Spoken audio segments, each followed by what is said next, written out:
A língua é fogo. Um estudo sobre a fofoca baseado no nono mandamento de Simone Quaresma. Introdução. Quem nunca sofreu uma calúnia envolvendo seu nome? Quantos de nós já não ficamos indignados com inverdades ditas a nosso respeito? Quantas vezes choramos por saber que pecados que realmente cometemos, mas que não precisariam ser propagados, viraram um assunto público? Tudo isso é terrível. Por outro lado, ainda que o sentimento de autocomiseração comece, é possível constatar que muitas vezes nós, de fato, também pecamos dessa maneira contra nossos irmãos. E quem pode dizer que nunca se envolveu de maneira passiva ou ativa em fofocas? Quem está livre da culpa de pensar mal dos outros, de proferir palavras de condenação ou de disseminar histórias sobre a vida de alguém? É inescapável. O pecado contra o nono mandamento anda ao nosso derredor, direita ou indiretamente, sempre carrega consigo seus efeitos terríveis e dolorosos. Pense comigo, qual seria a extensão do estrago em sua vida e na vida das pessoas com quem você convive se um dia desses, sem aviso, todas as suas conversas particulares e as coisas que você fala de outras pessoas fossem expostas?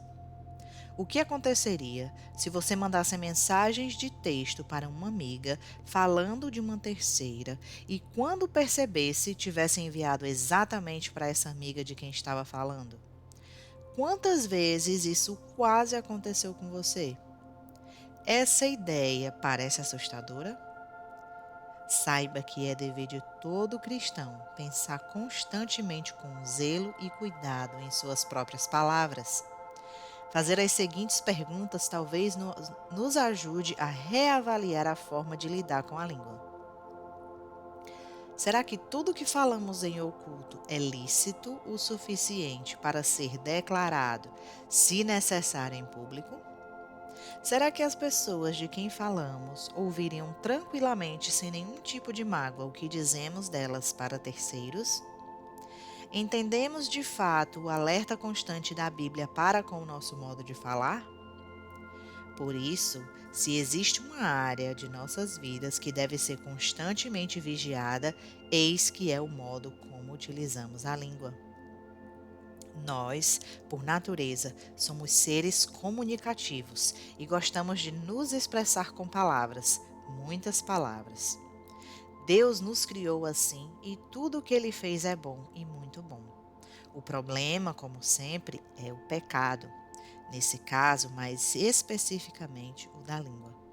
Por causa dele, dádivas e dons que nos foram dados como bênção do povo de Deus e de nossas famílias podem facilmente ser revertidos em problemas.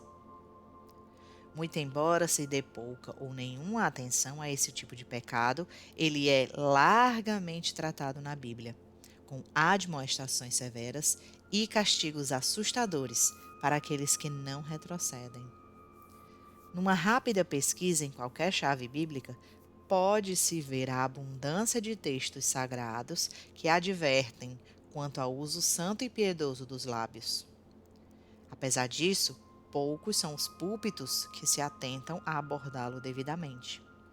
Quantas vezes, por exemplo, você se lembra de ter testemunhado em sua igreja algum membro ser disciplinado por não se corrigir e permanecer na prática de pecados relacionados à língua? Quantos fofoqueiros e mexeriqueiros impenitentes você conhece que nunca foram chamados ao arrependimento, nunca foram exortados a abandonar sua prática pecaminosa ou mesmo nem sequer são tratados como culpados? Seria o pecado contra o nono mandamento menos importante e menos ofensivo ao Senhor do que a quebra do sexto, por exemplo? É claro que não. De fato, sabemos, conforme explicações da pergunta 151 do Catecismo Maior de Westminster, que existem agravantes e atenuantes para classificar os tipos de pecado, mas isso não torna um mais sério do que o outro.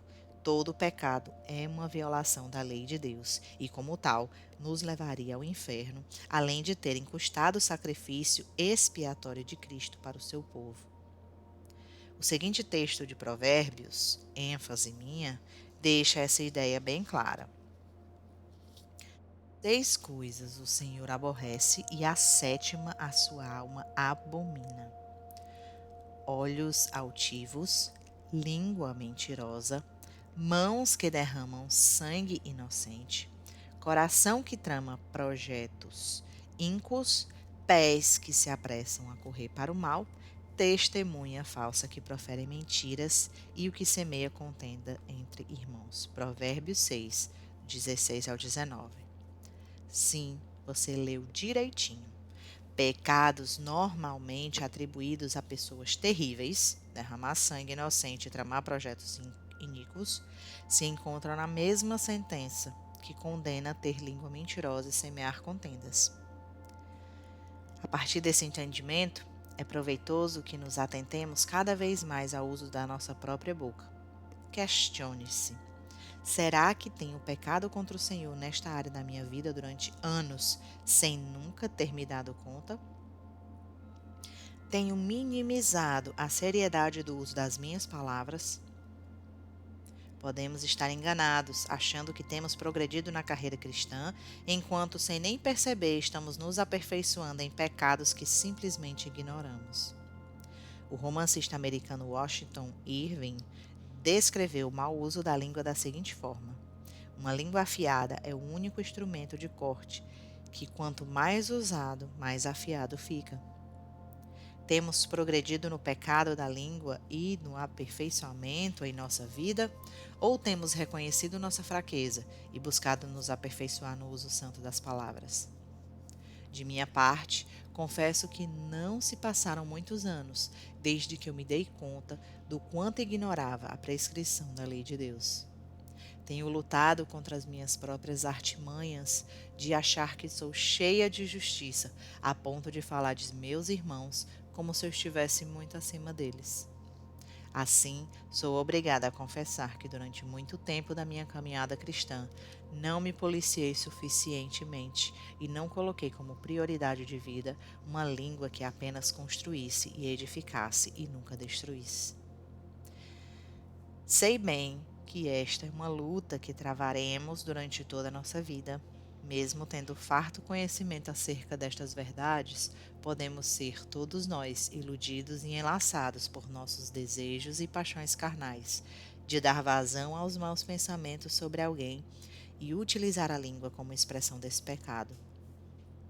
Entretanto, quanto mais conhecermos que o Senhor pensa acerca do assunto e quanto mais tivermos consciência de todas essas coisas, mais fácil será detectarmos nosso pecado e combatê-lo. E é exatamente esse o objetivo desse livro: descobrir os profundos e fartos ensinamentos que a palavra de Deus nos dá a respeito da maneira como usamos a língua. Talvez você nunca tenha reparado na quantidade de textos sagrados que advertem quanto a esse tema. E por isso meu intuito não é só citá-los, mas também lançar luz sobre as passagens analisadas. Então vamos juntos nessa caminhada pelas Escrituras Sagradas, nossa bússola segura, lâmpada para os nossos pés e luz para os nossos caminhos. Salmo 119, 105.